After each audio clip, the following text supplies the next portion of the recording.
அடுத்த கூட்டம் எப்போ நீங்கள் முதலமைச்சர்கிட்ட கேட்டு சொல்லுங்கள். இல்லை, உங்களுடைய முடிவுக்கான கால அவகாசம் இருக்கா? இல்லை அதான் நாங்கள் எல்லாம் கூடி கலந்து பேசியிருக்கிறோம். எந்த முடிவும் இன்னும் எடுக்கலை.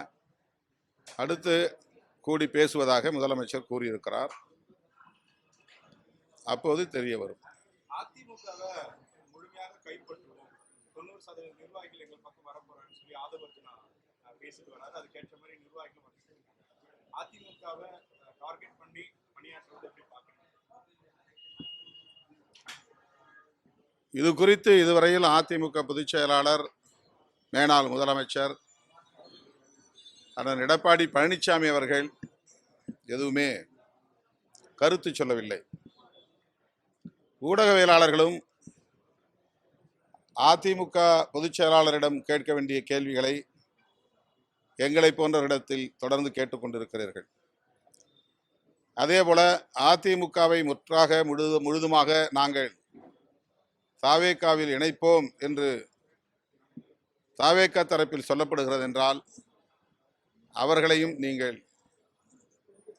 இது சரியா, ஜனநாயகமா, அரசியல் அறமா என்ற கேள்வியை கேட்க வேண்டும்.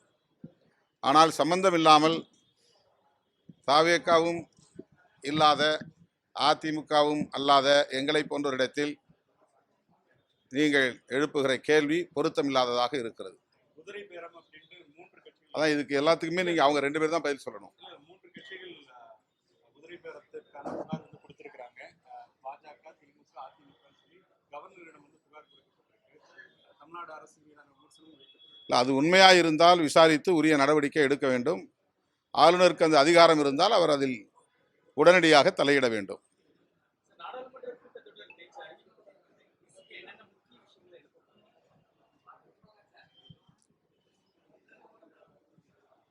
குறிப்பாக இந்த நாடாளுமன்ற கூட்டத்தொடரில் ஒன் நேஷன் ஒன் எலெக்ஷன் என்கிற ஒரே தேசம் ஒரே தேர்தல் என்கிற நிலையை, அதற்கான சட்டத்தை கொண்டு வர அவர்கள் முயற்சிப்பதாக தெரிகிறது.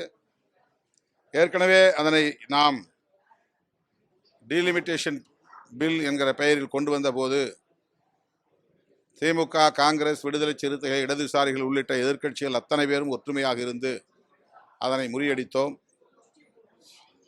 இப்போதும் அந்த முயற்சியை நாங்கள் மேற்கொள்வோம்.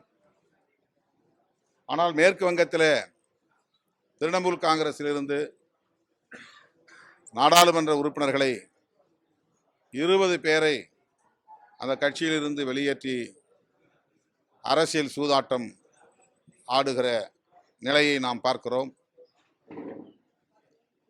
நாடாளுமன்றத்திற்கு சென்றால்தான் இது குறித்து என்ன நிலை என்பது தெரிய வரும். என்றாலும் நாங்கள் இந்த முறையும் அந்த முயற்சியை முறியடிப்பதற்கு எல்லா முயற்சிகளையும் நாங்கள் மேற்கொள்வோம்.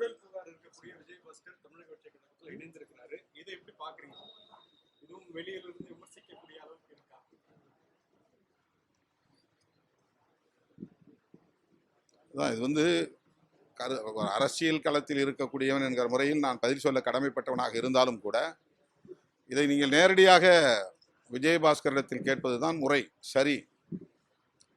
அவர் என்ன காரணத்திற்காக அதிமுகவிலிருந்து வெளியேறினார்? அதிமுகவிலிருந்து ஆட்களை வெளியேற்ற முயற்சி நடக்கிறது, குதிரை பேரம் நடக்கிறது என்கிற விவாதம் ஒருபுறம் இருக்கிறது என்றாலும் கூட அதிமுகவுக்குள் என்ன நடக்கிறது என்பது பற்றி அதிமுக தலைவர்கள் ஏன் வாய் திறக்காமல் இருக்கிறார்கள்? ஆவேசப்பட வேண்டியவர்கள், ஆத்திரப்பட வேண்டியவர்கள், தாவேகாவுக்கு எதிராக கொந்தளிக்க வேண்டியவர்கள் அமைதி காப்பதன் பொருள் என்ன? ஆளுநரை சென்று மனு கொடுப்பதை ஒரு கடமையாக செய்கிறார்களே தவிர இதை ஒரு வெகுமக்கள் கருத்தாக மாற்றுவதற்கு, ஒரு பப்ளிக் ஒப்பீனியனாக மாற்றுவதற்கு அவர்கள் எந்த முயற்சியும் எடுத்ததாக தெரியவில்லை.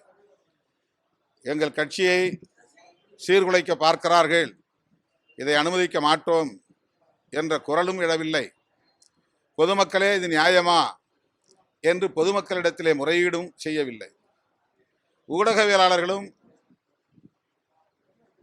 அதிமுக தலைமையை பார்த்து எழுப்ப வேண்டிய கேள்வியை எழுப்பாமல் அல்லது குதிரை பேரம் செய்வதாக குற்றம் சாட்டப்படும் கட்சிகளிடத்திலே, கட்சிகளின் தலைவர்களிடத்திலே கேள்வி எழுப்பாமல் இடையிலே இருக்கக்கூடிய எங்களை போன்றவர்களிடத்தில் கேள்வி எழுப்புவதால் எந்த பயனும் இல்லை. குதிரை பேரத்தில் ஈடுபடுவது யார்? தாவேகா என்றால் தாவேகா தலைமையை நேராக கேளுங்கள். திமுக ஈடுபடுகிறது என்றால் திமுக தலைமையிடம் கேளுங்கள். அதிமுக பாதிக்கப்படுகிறது என்றால் அதிமுக தலைமையிடம் இந்த கேள்வியை எழுப்புங்கள். அவர்களிடம் எந்த கேள்வியும் எழுப்பாமல் இதில் திருமாவளவன் என்ன சொல்லுகிறார், அவர் ஏன் மழுப்புகிறார் என்று திரிபுவாதம் செய்வது அர்த்தமில்லாதது அல்லது அரசியல் புரிதல் இல்லாமல் பேசுகிற பேச்சு. அந்த கேள்வி பொதுவாக இந்த கேள்வி மட்டும் சொல்லல, ஊடகங்கள்ல விவாதம் நடத்தக்கூடிய தோழர்களுக்கு நான் சொல்றேன். இதுவரையில் இது மிகவும் முக்கியமான பிரச்சனை தான்.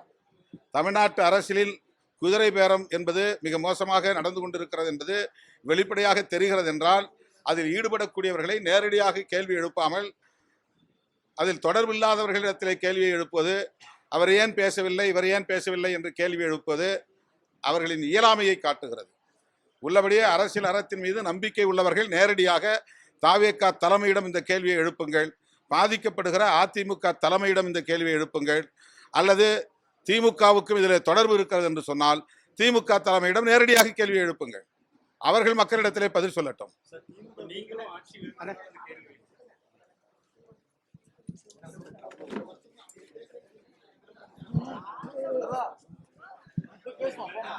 செய்திகளை உடனுக்குடன் தெரிந்து கொள்ள கீழ்க்கண்ட கேபிள் மற்றும் டிடிஎச் நெட்வொர்க்குகளில் எம்நாடு செய்தி தொலைக்காட்சியை காணுங்கள். பாதகம் செய்பவரை கண்டால் நாம் பயம் கொள்ளலாகாது பாப்பா.